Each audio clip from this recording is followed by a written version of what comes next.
अखिलेश यादव ने आज press conference की।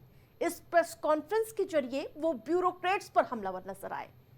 इसके अलावा उन्होंने एबीवीपी कार्यकर्ता के साथ मारपीट के मुद्दे पर योगी सरकार की चुटकी ले ली। तो एक बार फिर टोटी चोर के आरोप पर ब्यूरोक्रेट्स पर हमलावर दिखे। सबसे पहले सुनिए टोटी चोर के आरोप पर अखिलेश यादव क्या बोले। अखिल भारतीय वीडियो और पिटाई चला है। अखिल भारतीय वीडियो और पिटाई जो है वो दुख पहुंचा रहा हो। और मैंने कहा भी अपनी तरफ से कि ये परिषद और वाहिनी की लड़ाई है। जो कुर्सी पे बैठे हैं वो भारतीय जनता पार्टी के सदस्य नहीं रहे। आप सब जानते हो इस बात को। भारतीय जनता पार्टी के न जाने कितनों का भविष्य खा करके उस कुर्सी पे बैठ गए। तो स्वाभाविक है अखिल भारतीय वीडियो पिटाई देख करके छात्र दुखी हो रहे होंगे। उनका जो अपमान हुआ है उनको लेकर के चिंतित होंगे। वहीं बीते कुछ दिनों पहले एबीवीपी के कार्यकर्ताओं के साथ मारपीट के मुद्दे पर भी अखिलेश यादव ने सरकार की आलोचना और चुटकी दोनों ली। अब वो बयान आपको सुनाते हैं। भूल सकता हूं, मैंने आपको कई बार कहा और फिर कहता हूं। मैं टोटी चोरी वाला मामला एक अखबार ने स्टिंग का ऑपरेशन किया था, याद करिए आप।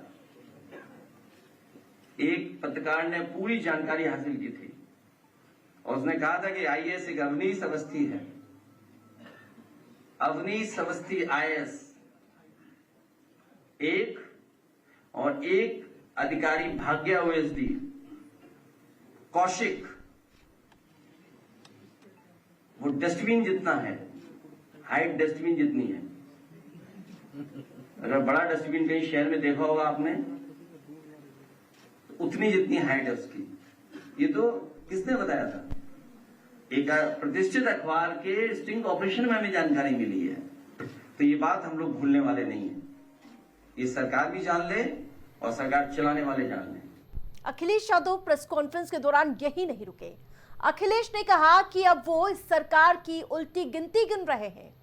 अखिलेश ने कहा कि कृष्ण जन्माष्टमी के दिन से उन्होंने उल्टी गिनती गिनना शुरू कर दिया है। वो प्रहार आपको सुनाते हैं। मैं जन्माष्टमी के दिन से दिन गिन रहा हूं। आज का दिन के बाद 493 दिन बचेंगे सरकार को, अगर वो उसी तारीख को चुनाव डिक्लेयर हो जाए तो 493। तो अब इस सरकार पे दिन नहीं बचे, दिन गिने जा रहे हैं। उल्टी गिनती शुरू हो चुकी है सरकार की। और जिस सरकार की उल्टी गिनती शुरू हो जाए तो कितने को मनाएंगे? मनाइए, सब संसाधन है उनके पास, वो मना सकते हैं।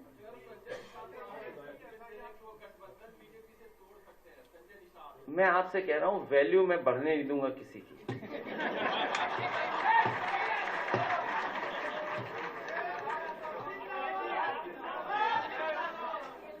किसी की वैल्यू नहीं बढ़ने दूंगा मैं। जहां तक हम समझते हैं समाजवादी लोग, हमारी पार्टी के शिक्षक सभा के लोग बैठे हैं अभी और संगठन के लोग इस बात की तैयारी कर रहे हैं और लगातार करेंगे तैयारी कर। एक भी वोट कट नहीं पाए, क्योंकि जो बीजेपी ने काम बढ़ाया है, अपना वोट बढ़ाना, वोट कटने से बचाना, वोट पड़वाना, वोट की रखवाली करना, फिर वोट गिनवाना। तो सोचो पॉलिटिकल लोगों को कितना काम दे दिया बीजेपी ने। तो उस पर लगातार हमारी पार्टी काम की है। और जब से ये इंडिया गठबंधन से हारे हैं और खासकर यूपी में हारे हैं, वो जानते हैं कि सरकार बचेगी नहीं, उनकी जानी है सरकार। और खबर की अहम बात यह है कि यूपी की सियासत में आज एक बार फिर गर्माहट देखने को मिली। समाजवादी पार्टी के राष्ट्रीय अध्यक्ष अखिलेश यादव प्रेस कॉन्फ्रेंस कर रहे होते हैं और निशाने पर होते योगी सरकार और उसकी अफसरशाही तंत्र। एबीवीपी कार्यकर्ता के साथ हुई मारपीट के मामले को लेकर उन्होंने सरकार की साख पर सवाल यानी कि सवाल निशान खड़े कर दिए। टोटी चोरी के पुराने आरोपों को भी फिर से हवा दी। अखिलेश यादव ने साफ कह दिया, कृष्ण जन्माष्टमी के दिन से ही उन्होंने इस सरकार की उल्टी गिनती शुरू कर दी है। यूपी की राजनीति जमीन पर अब बदलाव की आहट है। और आगामी चुनाव से पहले सियासी तेवर और भी धार देते हुए नजर आए। देखना होगा कि क्या योगी सरकार इस बार जनता की नाराजगी को शांत कर पाएगी या सियासत का पारा चढ़ जाएगा।